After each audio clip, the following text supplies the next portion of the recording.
അമ്മണിയമ്മേ, ആ ചട്നി ഒന്ന് വേഗം എടുത്തേ. എടുത്തി. ആ മോളെ, ഈ ദോശയും പ്ലേറ്റും ഒക്കെ ഡൈനിങ് ടേബിളിൽ എടുത്തു വെക്കേ. ഒന്നും വേണ്ട, ചായ മാത്രം മതിയെന്ന്. ഒന്നും കഴിക്കാതെ പറഞ്ഞു കേക്കണ്ടേ, ഉച്ചയ്ക്ക് മുമ്പ് എറണാകുളത്ത് എത്തണമെന്ന്.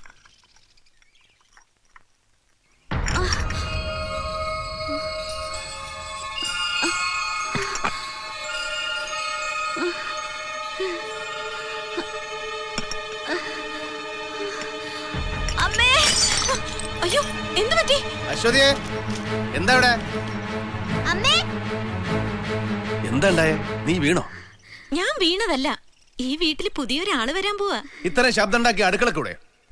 രേവതിക്ക് ഒരു തലച്ചുറ്റല്. എന്നിട്ട് ഹരി അച്ഛനാവാൻ പോണെന്ന്. അതെയോ? അത് ശരി. ഇവിടെ ഒരു കുഞ്ഞുമാവേണ്ടാവാൻ പോണു. ആ അപ്പു, അമേരിക്കയിലേക്ക് രേവതി മോളുടെ അച്ഛനെയും അമ്മയെയും ഉടനെ വിളിച്ചറിയിച്ചേ. വേറെ ആരെങ്കിലും വിളിക്കണോ? സർവേശ്വരനെ വിളിക്കടോ, ഫോണിലല്ല. എന്നാ പിന്നെ ഞാനങ്ങോട്ട്. ഹരി ഇതെങ്ങോട്ടാ? എല്ലാവരും വിളിച്ചു കൂട്ടി ഒന്ന് ആഘോഷിക്കണ്ടേ അല്ലേ രേവതി? അടിച്ചു പൊളിക്കണം ചെറിയച്ചാ. എറണാകുളത്തെ മീറ്റിംഗിന് എത്താതിരിക്കാൻ പറ്റില്ല മോളെ. അതിനാരെങ്കിലും അയച്ചൂടെ? കാര്യങ്ങൾ നടക്കട്ടെ. തന്നെയല്ല, വലിയൊരു ഐശ്വര്യം വന്ന ദിവസ. ഒന്നും മുടക്കുകയല്ല, നടത്തുക വേണ്ടത്. നീ ചെല്ല്. അതാ പോയിന്റ്. ഏതടി പോയിന്റ്?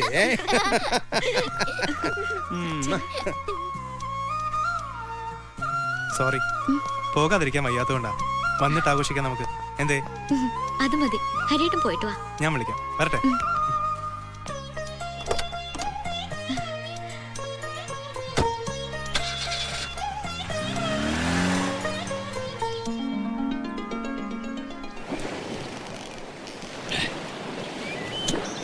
ലീല ഗ്രൂപ്പ് പോലത്തെ ഒരു വലിയ എസ്റ്റാബ്ലിഷ്മെന്റിന് ഒരു പിന്തുടർച്ചാവകാശം വരും.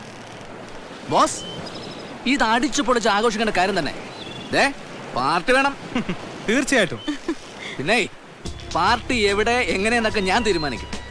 ജീവിതത്തിൽ ഒരിക്കലും ആർക്കും മറക്കാൻ പറ്റാത്തൊരു പാർട്ടി ആയിരിക്കണം എനിക്ക് നിർബന്ധമുണ്ട്. Let's chill boss, come on.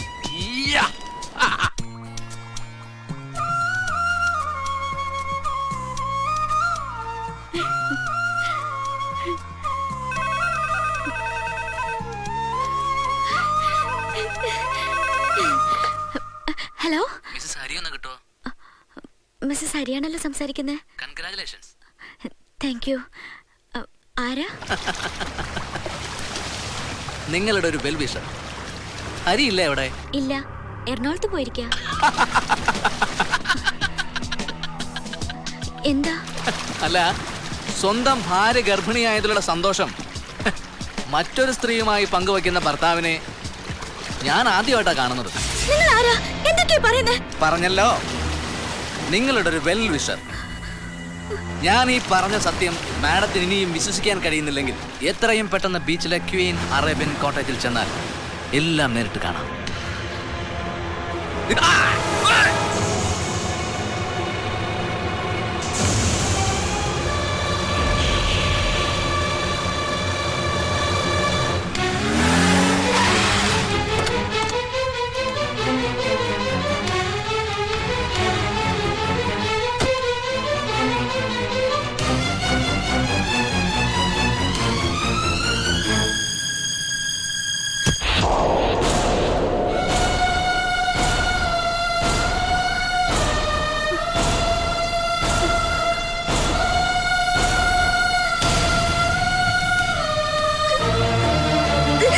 Revathi,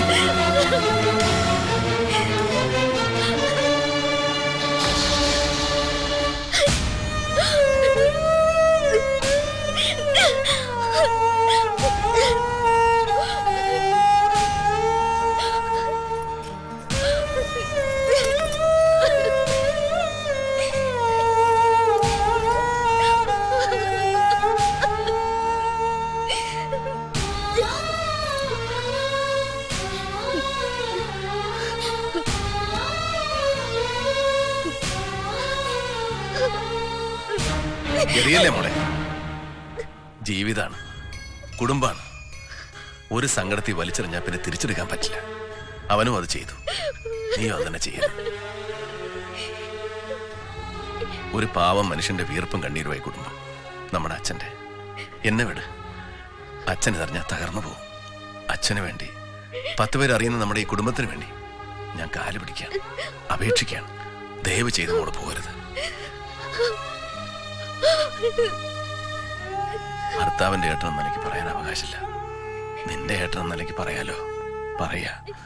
എവിടെ ചെന്നാലും അനുഭവിക്കാനുള്ള ഒരേ വേദനയാണെങ്കിൽ അതിവിടെ ഇരുന്ന് നമുക്ക് എല്ലാവരും കൂടെ ഒന്നിച്ചനുഭവിച്ചൂടെ? പോകരുത്.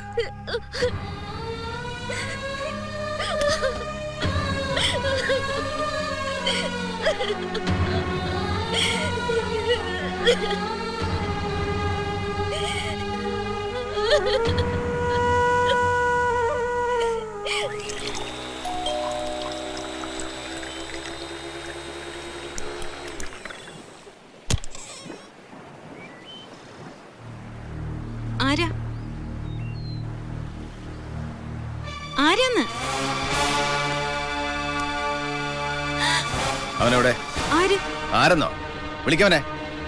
ഒരു ബോസും സെക്രട്ടറിയും. നിന്നെ തെറ്റു പറയാനും ഗുണദോഷിക്കാനും ഞാൻ ആളല്ല. തെറ്റ് ചെയ്ത എന്റെ അനിയനാ. അവനെ ഞാൻ തിരുത്തിക്കോളാം. എന്തിനാ കുട്ടി ദൈവം പൊറുക്കാത്ത ഇമാതിരി തെറ്റുകൾ ചെയ്യുന്നത്? ഒരു കുടുംബത്തിന്റെ അന്തസ്, ഒരു പാവപ്പെട്ട പെൺകുട്ടിയുടെ ജീവിതം, ഇതൊക്കെ വെച്ച് കളിച്ചിട്ട് വേണോ നിനക്ക് ജീവിക്കാൻ, സൂഹിക്കാൻ? നിങ്ങൾ എന്നോട് എന്തിനാ ഇങ്ങനെയൊക്കെ പറയുന്നത്? നീയായിട്ട് തുടങ്ങി വെച്ചത് നീ തന്നെ അവസാനിപ്പിക്കണം. നീ പോണം. എന്ത് വേണമെന്ന് വെച്ചാ എഴുതിയെടുക്കുക, സ്ഥലം ഇടുക. പിന്നെ എന്റെ അനുജന്റെ ജീവിതത്തിൽ ഒരിടത്തും തന്നെ കണ്ടുപോരുത്. എനിക്ക് എന്റെ കുടുംബം വലുത്. എനിക്ക് പണം തരാനും പറഞ്ഞു വയ്ക്കാനും നിങ്ങൾ ആരാ? ശരിയാ, ഞാൻ ആരാണെന്ന് ശരിക്കും നീ മനസ്സിലാക്കിയിട്ടില്ല. ഞാൻ മനസ്സിലാക്കി തരാൻ തുടങ്ങിയ പിന്നെ മനസ്സിലാക്കാൻ നീ ഉണ്ടാവില്ല. മനസ്സിലായോ? ഹലോ, എന്താ ഭീഷണിയാണോ? താനാരാ? ഒരു മനുഷ്യൻ. രൂപം കൊണ്ട്, ജീവിതം കൊണ്ട് എന്താണോ അവതാരം? കൂട്ടിക്കൊടുപ്പാ. കള്ള സൂറേ, കുടുംബം കലക്കാൻ ഒരുത്തിയും കൊണ്ട് ഇറങ്ങിയിരിക്കുക. എടോ കളിക്കരുത്. തനിക്കെന്നെ അറിഞ്ഞൂടാ. എന്നെ എനിക്ക് നന്നായിട്ട് അറിയാൻ മോനെ. ഈ വക സൈസുകളൊക്കെ മുന്നിൽ വന്ന് പെട്ടാ വിട്ടുകൊടുത്തോന്നല്ല ഞാൻ. അനുഭവിച്ചറിയണം നിനക്ക്.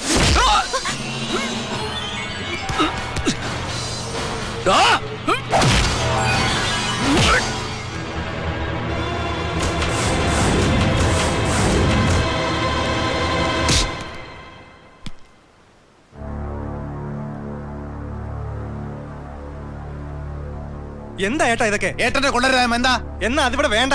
Hari, this is none of your business. മനസ്സിലായില്ലെങ്കിൽ പച്ച മലയാളത്തിൽ പറയാം. എന്റെ കാര്യത്തിൽ ഇങ്ങനെ ഇടപെടരുത്. തെറ്റും ശരിയും തരംതിരിക്കലും ഗുണദോഷിക്കലും ഒക്കെ നമ്മൾ തമ്മിൽ മതി. മറ്റുള്ളവരുടെ മുന്നിൽ വേണ്ട. ഭരണം വീട്ടില്, പുറകെ നടന്ന് ഭരിക്കണ്ടെന്ന് മനസ്സിലായോ?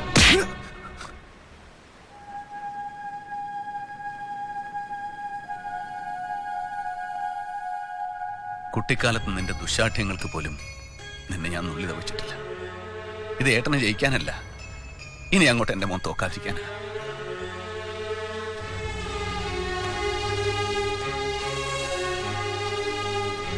ഏയ്, leave it.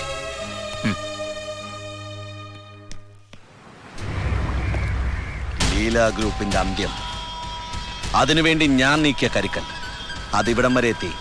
പോരാ, അത് പോരാ. ലീല ഗ്രൂപ്പിന്റെ അന്ത്യം കാണണം എനിക്ക് നേരിട്ട് തന്നെ. ഹരി, പപ്പനും അപ്പവും ഇംഗ്ലണ്ടിലേക്ക് അയച്ച് വാർത്തെടുത്ത ആ തലച്ചോറ്, അതാണ് ഇന്ന് ലീല ഗ്രൂപ്പിന്റെ നെടുംതൂൺ. അത് തകരണം. ആ നെടുംതൂൺ തകർന്നാൽ പാളയം പപ്പനും പുന്നാരമകൻ അപ്പവും വേരോടെ കുത്തിയൊലിച്ച് പാളയം മാർക്കറ്റിന് മുന്നിലെത്തും.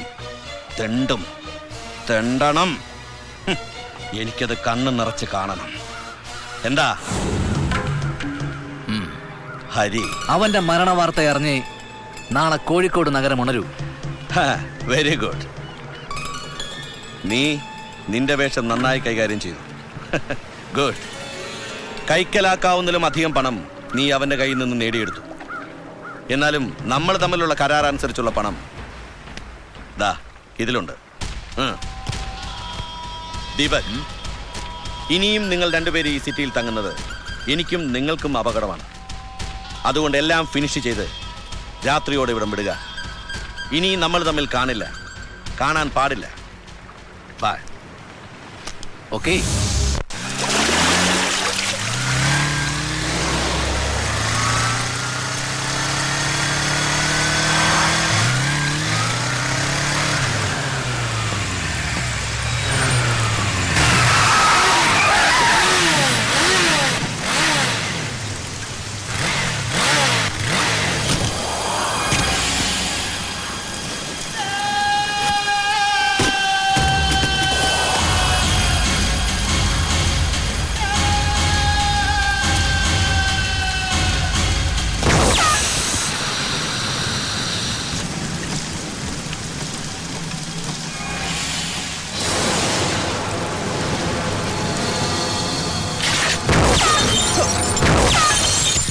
Shit.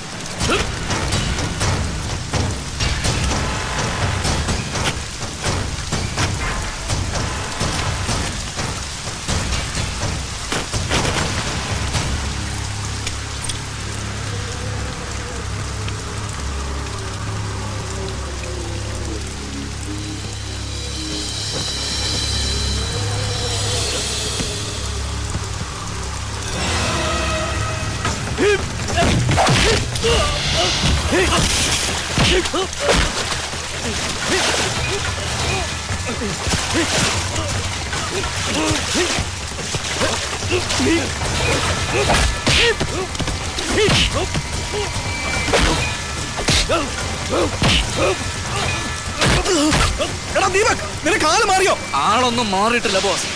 ഏറ്റെടുത്ത ജോലി വൃത്തിയായി ചെയ്തു തീർത്തിരിക്കും. അതാ ഞങ്ങളുടെ രീതി.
എന്താ എന്താ നീ ഇവിടെ എന്താ നനഞ്ഞിരിക്കുന്നെ? ഏട്ടാ ഏട്ടാ ഞാൻ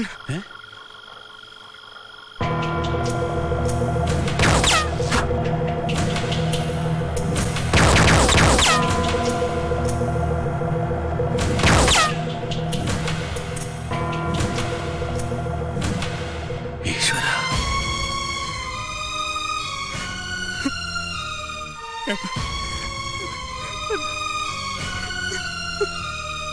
കരയണ്ട.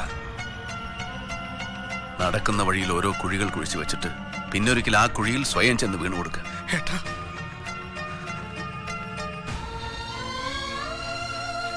നമ്മുടെ സ്വത്തുക്കളും സ്ഥാപനങ്ങളും ഒക്കെ ഇനി അങ്ങോട്ട് വളർത്തി വലുതാക്കി കൊണ്ടുവരാൻ നിനക്ക് പറ്റും.